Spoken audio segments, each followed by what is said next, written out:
इस test paper से ज्यामिति के जितने भी एमसीक्यू है उसको हम लोग अब सॉल्व करने जा रहे हैं। इस एमसीक्यू में जितने भी शॉर्ट क्वेश्चन हैं जिस प्रमेय से आधारित है उस प्रमेय को मैं थोड़ा सा संक्षिप्त में बता दे रहा हूँ। तो यहाँ सबसे पहले समकोण त्रिभुज जो है इसके बारे में पहले अच्छी तरह से जान लीजिए। जो हम लोग जानते हैं जो समकोण जो है समकोण के सामने की जो भुजा होती है वो कर्ण कहलाती है। अब ये जो ए बी जो है ये लंब है, ये है बीसी आधार है। तो इसमें पाइथागोरस के सूत्र के अनुसार हम लोग जानते हैं लंब स्क्वायर प्लस आधार स्क्वायर इक्वल कर्ण स्क्वायर होता है। तो इसमें एक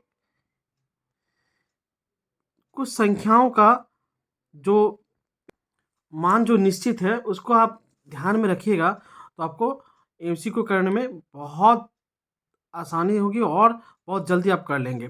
अगर समकोण की जो संलग्न जो भुजा होती है उसमें से जो छोटी भुजा है वो अगर 3 इकाई हो मतलब 3 सेंटीमीटर हो, दूसरा अगर 4 सेंटीमीटर हो तो उसका कर्ण 5 होगा। दूसरा अगर छोटी भुजा जो है 6 सेंटीमीटर हो और ये थोड़ा बड़ी भुजा जो है वो 8 सेंटीमीटर हो तो उसका कर्ण 10 होगा। मतलब ये जो अनुपात जो है 3:4:5, इसमें देखिए ये डबल हुआ है, ये भी डबल हुआ तो ये भी डबल हुआ है। तो इस अनुपात में अगर रहेगा 3:4:5 तो ये 5 जो सबसे बड़ी जो है वो कर्ण होगी। फिर 90 डिग्री का संलग्न भुजा अगर छोटी जो भुजा है वो 5 होने पर, ये 12 होने पर ये 13 होगी और अंत में ये अगर 8 ये 15 होने से ये 17 होगी। तो ये कॉन्सेप्ट आप याद रखिएगा।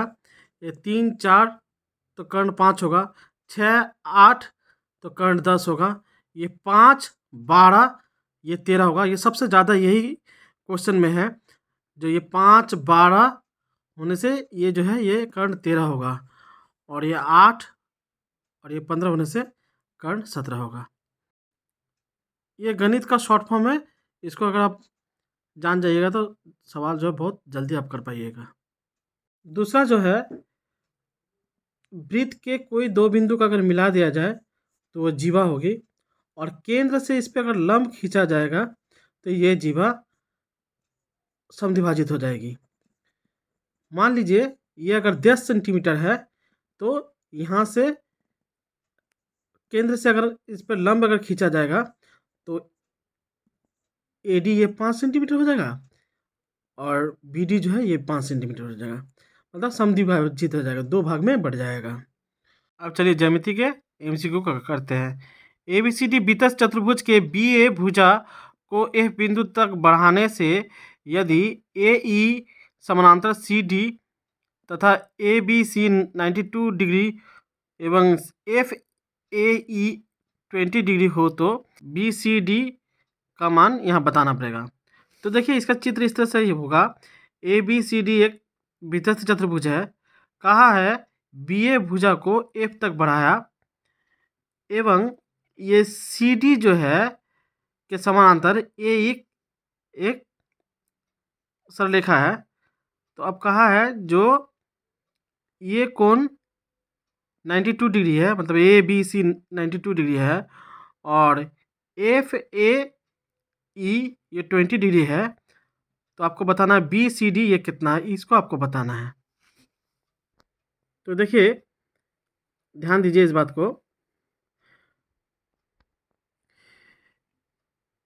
ये बीतस्थ चतुर्भुज में ये B और D जो है विपरीत कोण है और हम लोग जानते हैं जो इस दोनों का योगफल 180 होता है, मतलब ये एक दूसरे के संपूरक होते हैं।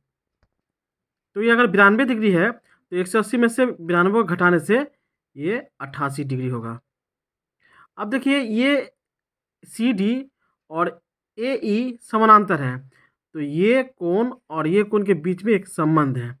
क्या संबंध है? ये दोनों एकांतर कोण है। तो ये कितना हो जाएगा? ये भी 88 डिग्री हो जाएगा क्योंकि एकांतर कोण बराबर होते हैं। और ये देखिए, ये इसको जोड़िए तो ये कितना हो गया, 108 हो गया। तो बचा ये कितना, 72 डिग्री। फिर देखिए ये ए और सी जो है विपरीत कोण है वितस्त चतुर्भुज के, तो इस दोनों का योगफल 180 होगा। तो ये 72 है, तो 180 में से घटा दीजिए तो ये 108 हो गया। तो ये 108 डिग्री होगा, ये सी होगा। आप ऐसे भी जान सकते हैं, जो हम लोग जानते हैं जो चक्रीय चतुर्भुज या वितस्त चतुर्भुज का ये जो है ये बहिष्कोण है। ये बहिष्कोण जो होते हैं वो इस कोण का जो विपरीत जो अंतःकोण है उसके बराबर होता है। तो देखिए ये टोटल कितना हुआ, 108। तो ये अगर 108 होगा तो ये भी 108 होगा। इस तरह से भी आप कर सकते हैं। अब देखिए, यदि किसी वृत्त के 18 सेंटीमीटर लंबाई वाले जीवा वृत्त के केंद्र में एक समकोण बनाते हैं, तो वृत्त के केंद्र से उस जीवा की लंबवत दूरी बताएं। देखिए ये ए बी एक जीवा है जिसकी लंबाई कितनी है, 18 सेंटीमीटर है। और ये जीवा जो है केंद्र पर समकोण बनाती है, मतलब 90 डिग्री का कोण बनाती है। तो यहाँ पे ये दूरी जो है ये आपको बताना है कितना है। तो देखिए जब ये लंबवत दूरी का है तो ये कितना हो गया है, 90 डिग्री, ये भी 90 डिग्री। तो ये समकोण त्रिभुज हो गया। हम लोग जानते हैं जो किसी भी जीवा पर अगर एक लंब होती है तो जीवा को समद्विभाजित करती है। ये कितना है, 18 है ना। तो ए डी कितना हुआ, 9 हुआ। ये भी हमारा 9 हुआ। अब एक बात ध्यान दीजिए, जब ये 90 डिग्री है और ओ ए और ओ बी जो है दोनों अर्धव्यास है ना, तो दोनों अर्धव्यास है तो ये भुजा क्या होगा, बराबर होगी। तो ये कोण और ये कोण भी क्या होगा, बराबर होगा। क्योंकि ये, आप इस ओ डी को भूल जाइए।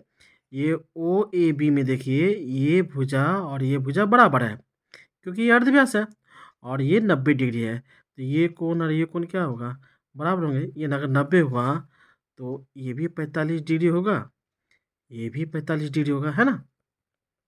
आप एक बात का ध्यान दीजिए। अब देखिए अगर ये 90 डिग्री है और ये 45 है तो ये भी 45 होगा। अब देखिए ये कोण और ये कोण जब बराबर हो गया तो ये भुजा और ये भुजा बराबर हो जाएगी। तो ये अगर 9 है तो ये कितना होगा, ये भी 9 होगा। तो ये आंसर हो जाएगा 9। देखिए ये सवाल बहुत बार आया है इस टेस्ट पेपर में। तो यहाँ कहा है जो ए बी सी एक वितस्त समानांतर चतुर्भुज है तो सी कोण का वैल्यू कितना होगा। सी कोण क्यों, कोई भी कोण अगर ए चाहे बी चाहे सी चाहे डी, कोई भी कोण का वैल्यू अगर कहेगा तो वो 90 डिग्री होगा।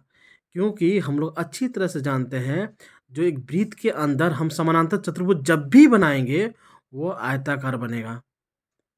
तो हम लोग जानते हैं जो आयत का जो होता है प्रत्येक कोण 90 डिग्री होता है, चाहे वो सी मांगे चाहे बी मांगे चाहे ए मांगे चाहे डी मांगे। अब देखिए वो केंद्र वाली वृत्त का ए बी व्यास है। ए बी सी डी वितस्त चतुर्भुज में A B C 65 degree, D A C 40 degree हो तो बी सी डी का मान बताना होगा। अब देखिए ए बी सी डी एक चक्रीय चतुर्भुज है और ये भी जो है वो व्यास है। और यहाँ कहा है जो ए बी सी ये 65 डिग्री है और डी ए सी ये 40 डिग्री है। तो हमको कौन सा कोण का मान बताना है, बी सी डी, ये टोटल कोण का मान बताना है ना। अब ध्यान दीजिए, हम लोग जानते हैं जगह अगर ये व्यास है ना तो व्यास के अंतिम छोर से जो त्रिभुज अगर बनेगा वृत्तांश में, जो त्रिभुज वृत्त में बनेगा तो वो 90 डिग्री होगा। तो ये कितना डिग्री होगा, 90 डिग्री होगा। इसी को कहते हैं अर्धवितस्त कोण कहा जाता है। तो अब ये 90 डिग्री हो गया। फिर देखिए ये बी और ये डी जो है विपरीत कोण है और हम लोग जानते हैं जो ये कोण और इस कोण का योगफल 180 होता है। तो ये अगर 65 है तो ये कितना हो जाएगा, 115 डिग्री होगा। क्योंकि इस दोनों का योगफल 180 है तो 180 में से 65 को घटाएंगे तो यही कोण मान निकलेगा। तो ये कितना होगा, 115 डिग्री होगा। अब ध्यान दीजिए, ये DAC त्रिभुज में ये 115 डिग्री है और ये 40 डिग्री है, कुल कितना हुआ, 155 डिग्री। तो बचा कितना, ये कितना हुआ, 25 डिग्री हुआ, ये वाला 25 डिग्री हुआ। अब ये 25 और ये 90, टोटल कितना हो गया है, 115 डिग्री हुआ। तो आंसर क्या हो जाएगा, 115 डिग्री। अब देखिए, ओ केंद्र वाली वृत्त की बाहरी बिंदु ए से अंकित स्पर्शक वृत्त को बी बिंदु को स्पर्श करती है। ओ बी 5 सेंटीमीटर, ओ ए 13 सेंटीमीटर। तो ए बी की लंबाई आपको ज्ञात करनी है। तो देखिए, इस वृत्त का बाहरी बिंदु ए है और ये ए बी जो है स्पर्शक है, बी बिंदु जो है स्पर्श बिंदु है। तो अब देखिए, ये ओ बी जो है ये कहा है 5 सेंटीमीटर और ये 13 सेंटीमीटर है, तो ये कितना होगा। तो देखिए, हम बताए थे जो स्पर्श बिंदु पर केंद्र को और स्पर्श बिंदु को मिलाने से ये 90 डिग्री होता है। तो ये समकोण त्रिभुज हुआ। तो ये कर्ण होगा, क्योंकि 90 डिग्री का सामने की भुजा कर्ण कहलाती है। ये 13 है, ये 5 है। आपको एक संबंध बताए थे, जो 5, 12, 13, 13 कर्ण होता है। तो ये 5 है, तो ये कितना हो जाएगा, 12 हो जाएगा। और आप इसको पिथागोरस के रूप में भी अगर करना चाहेंगे तब भी आप कर सकते हैं। जैसे देखिए, ये ए बी स्क्वायर, ये ए बी स्क्वायर वो कर्ण में से घसे कर्ण, ये जो आधार है, आधार का स्क्वायर हम लोग क्या जानते हैं, कर्ण की स्क्वायर मतलब ओ ए स्क्वायर में से ये लंब स्क्वायर घटेगा। तो देखिए, ये 13 पे स्क्वायर है, घटाओ 5 पे स्क्वायर, 169, ये हो गया 25, तो 144। तो ए बी का मान हो गया √144। तो कितना हो जाएगा, 12। तो वही देखिए 12 निकला, तो 12 सेंटीमीटर आंसर हो जाएगा ये सवाल देखिए, ए बी सी और डी ई एफ त्रिभुज में कोण ए कोण ई 40 डिग्री है। मतलब ये कोण ए जो है ये 40 डिग्री है और कोण ई जो है ये 40 डिग्री है। फिर क्या कहा है, ए बी अनुपात ई डी इक्वल ए सी अनुपात ई एफ। और यहाँ बोला है एफ जो है वो 65 डिग्री है। अगर मान लीजिए ये 65 डिग्री है, तो बी कोण का मान बताना है, मतलब ये कोण का मान बताना है। तो देखिए, ध्यान दीजिएगा, इस बात को बहुत अच्छी तरह से सुनिएगा। ये ए बी है ना, तो ए बी सी त्रिभुज में कौन सा अल्फाबेट छूटा, ये सी छूटा। तो ये कोण जो होगा, और ई डी है ना, तो यहाँ कौन सा अल्फाबेट छूटा, एफ छूटा। तो ये सी कोण जो होगा ये एफ के बराबर होगा।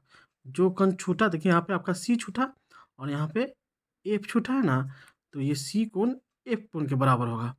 तो यही देखिए, ये कितना हो गया, 65 हो गया। तो अगर ये 65 हो गया, ये 40 है, तो 105, तो बचा कितना, ये 75 डिग्री। तो आंसर हो जाएगा 75 डिग्री। देखिए, इसमें इत्तेफाक से ये आपका ये कोना और ये कोना का कोण मिल गया 65 डिग्री 65 डिग्री। लेकिन ये कोई ज़रूरी नहीं है जो इस कोना का और इस कोना का मान ही बराबर होगा। देखिए यहाँ पे, देखिए यहाँ पे 40 डिग्री देखिए ऊपर की ओर है, यहाँ 40 डिग्री यहाँ पे है। तो ऐसा आप कभी नहीं सोचिएगा जो कि कोना कोना मिला देंगे, ऐसा नहीं होता है। आपको इस तरह से आपको समझ जाना है, तभी जाके आप सही से कर पाएंगे। अब देखिए 7 नंबर, ए बी एवं सी डी दो समानांतर जिसे जीवा भी कहते हैं, प्रत्येक की लंबाई 16 सेंटीमीटर है। वृत्त का अर्ध व्यास 10 सेंटीमीटर होने से जीवा के बीच की दूरी होगी। तो यहाँ जो ज्या है ना, ये ज्या बांग्ला में इसको ज्या कहते हैं। मैं बांग्ला को ट्रांसलेट किया हुआ, यहाँ पे ट्रांसलेट नहीं हुआ। तो ये ज्या बांग्ला में कहते हैं, उसी को हिंदी में जीवा कहते हैं। अब आइए यहाँ पे क्या कहा है, यहाँ कहा है जो ए बी और ये सी डी जो है ये दो समानांतर जीवा है। इस दोनों की जो लंबाई है वो 16 सेंटीमीटर, ये भी 16 सेंटीमीटर है और ये भी 16 सेंटीमीटर है। अब कह रहा है वृत्त का अर्धव्यास 10 सेंटीमीटर होने से जीवा के बीच की दूरी बता। तो ये अगर 10 सेंटीमीटर अगर है अर्धव्यास, तो एक बात ध्यान दीजिए, तो जब इस पे हमें जब ये दूरी कहा है, तो ये केंद्र से ये लंबवत दूरी है, तो ये 90 डिग्री होगा। तब देखिए हम लोग जानते हैं जो जीवा को समद्विभाजित करता है, तो यहाँ से लेकर यहाँ तक कितना होगा 8 सेंटीमीटर। तो ये कर्ण है 10, ये 8 है, तो ये कितना होगा 6 होगा। उसी तरह समकोण त्रिभुज है और ये कर्ण हो गया और ये 16 है, तो यहाँ से लेकर ये समद्विभाजित होंगे तो ये 8 होगा, तो ये 8, ये 12, तो ये 6। टोटल देखिए तो बीच का दूरी कितना हो गया 6 और 6 को जोड़ेंगे तो कितना होगा 12 होगा। तो आंसर हो जाएगा 12 सेंटीमीटर। देखिए इसको आप अच्छी तरह से याद कर लीजिएगा। 3 और 4 होने से ये कर्ण 5 होता है, 6 और 8 होने से ये कर्ण 10 होता है। इस तरह से आप याद कर लीजिएगा। तो आप यहाँ पे देखिए ये 10 है, तो ये अगर 8 है तो हम लोग कॉम्बिनेशन क्या जानते हैं 6 8 10। देखिए 6 8 10। अब देखिए दो वृत्तों का अर्धव्यास क्रमशः 3 सेंटीमीटर और 4 सेंटीमीटर एवं केंद्रों के बीच की दूरी 10 सेंटीमीटर होने से इस दोनों वृत्त में कितने साधारण स्पर्शक खींचे जाएंगे। देखिए साधारण स्पर्शक यहाँ पे 4 खींचे जाएंगे। देखिए एक ये, दूसरा ये, तीसरा तिर्यक साधारण स्पर्शक और ये हो गया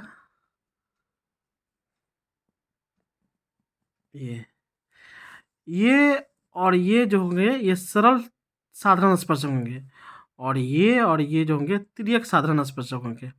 साधारण माने दोनों में स्पर्शक। तो यहाँ जो होगा, तो यहाँ आंसर जो होगा वो 4 होगा। तो ये MCQ का पार्ट 1 वीडियो है और ज्यामिति के जो सवाल MCQ के वो पार्ट 2 वीडियो में होगा।